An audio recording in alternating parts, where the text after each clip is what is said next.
Today we're going to be planting some bare root fruit trees the lazy way, which also happens to be the best way.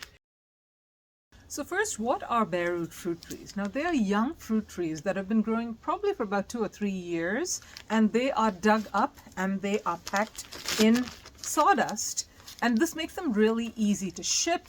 They are lightweight and they actually root and grow pretty well. So let's take a look at what's going on here. So this is what it's packed in. Whoa, the whole thing fell off. But really you want to take a look at the root system and start to disentangle it if it is twirling. What you don't want to is have these roots sort of twisting around the tree, because as the tree grows, the roots get longer and thicker, the tree trunk gets thicker, and if the roots had started curling around it, it results in a situation called girdling, which is it will actually choke out your tree. And in a few years, your tree will really start to struggle. So you want to make sure that if there are any extremely long roots, that you cut them off. But for the most part, yeah, you don't want them doing this either. This is called, I believe it's called J-turn, where you plant it and it grows kind of upward, which won't work. So you want to make sure that when you plant it, you spread the roots nicely all around the tree. I'm going to be soaking this for the next 8 hours or so. They recommend 8 to 12 hours, and then we're going to be planting it up, and I'm going to show you exactly how to do that. So I've got this tub of rainwater that's been collecting over here, so that's a good place to store this. That's a donut peach tree, and this one over here is a Satsuma plum tree. Semi-dwarf varieties grow to about 12 feet to 15 feet. I'm intending to keep this tree fairly short because I want to be able to reach up and harvest, so I will be pruning it accordingly. See the sawdust falling all over me. This has got a pretty long root system. I'm probably going to be chopping it off to about that much, no more than a foot or so long. And I will be removing all of these that have started growing from the side. This here is what's called the graft line. Now this tree has been grafted onto a rootstock, which helps the tree be more disease resistant, but this rootstock usually is not the best for producing good fruit, and that's why you graft onto it a good fruiting variety and a nice strong rootstock. So these that are growing from below the rootstock, they belong to the fruit tree from which the rootstock was taken. You do not want these growing, so I'm going to remove all these right away, and I will trim off some of these roots, but I'm going to soak it for a while now. Collected all the sawdust here. I'm going to be using this as mulch around the tree. See you in the evening. Okay, so now that your tree is properly soaked, we need to plant it. Now the first and the most important decision that you need to make when planting a young tree is the location. The location needs to get 6 to 8 hours of sun, preferably 8 hours. You can't compromise on this. If you do not get enough sunshine for your young tree, it's just not going to thrive. So you have to get it right. Plant in the right location. I've dug a hole which is about 12 inches deep and about 18 inches wide.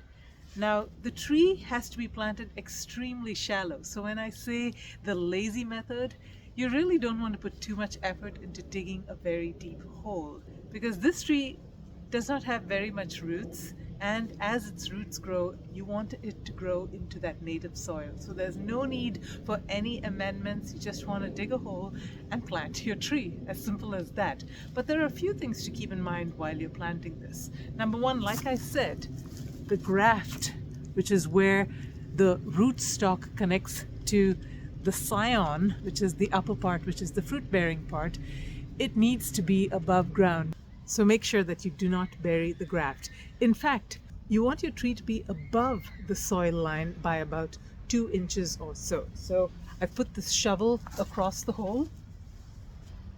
This is where the tree needs to be. You want to plant only up to the root flare, the point where the roots start to come out. And in fact, you want to plant it on a cone. So that's what I'm going to do right now, is I'm going to backfill the hole that I took all this trouble to dig, because I've got clayey soil, and even though I want this tree to grow in native soil, I want to at least loosen up that clay a little bit, and that's why I went ahead and dug a hole which is not very deep at all. But let's go ahead and build a cone onto which we're going to put our young tree.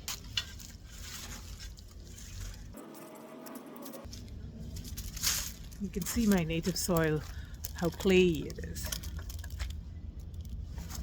The good news is that clay soil is extremely nutrient dense.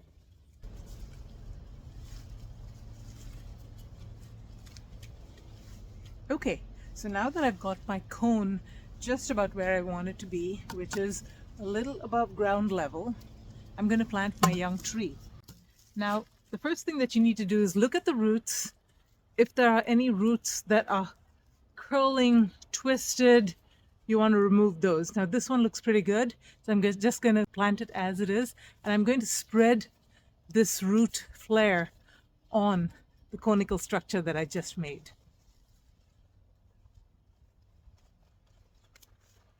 I'm going to take a look at the tree and see which direction the branches are going. Now, I want the branches to be mostly growing in this direction and not against my neighbor's fence. So I'm going to put most of the branches facing this way. And then I'm going to backfill gently.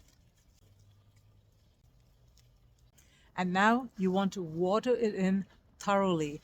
And if any of the soil settles, or even worse, if the tree starts to settle down in the soil and goes below the level of the soil, you want to gently pull it up so that it stays at that level that you want it to. This is really, really important. Tamp in the soil a little bit to make sure that there are no air pockets. Make sure that my tree is still at the right level. Looking good. So I'm going to continue to backfill the hole, and I'm going to water it in again. Now, we've got rain coming in a little bit, but if you don't have rain coming, make sure that you keep it well watered for the next few months actually, and especially through summer. Young trees are extremely water thirsty. They do not have that expansive root system that can reach out and get water. So you want to make sure that you keep it well irrigated, and if you don't have irrigation, make sure you water it regularly. Now, one thing you might want to do also is 10 to 12 inches from the base of the tree, you want to dig your soil and make a little bit of a moat. That way, when the rain falls or when you water it, the water will collect in that moat, and it'll make sure that the water gets to the tree rather than run off in different directions. Okay, we're almost there. The last step, you want to put a nice good layer of mulch around the tree. Now, make sure that you don't cover the root portion of the tree. You want to leave that exposed and just kind of go around. Make sure that my moat is not completely covered in mulch either. Now, the last step I can't do on camera, and that is to whitewash the trunk of the tree. And this really is to prevent the young trunk from being exposed to sunburn particularly. You can use any interior white latex paint, diluted 50% to do this, but you can also buy specialized paints that are intended just for this. I'll put a link in the description. You want to paint it all the way from the base up to where you see the first branch coming out. In fact, you can even go over the bottom of the branches as well. And that's it. Please do give this video a thumbs up. Subscribe to my channel if you want to see more content like this. And until next time, live green and love your greens.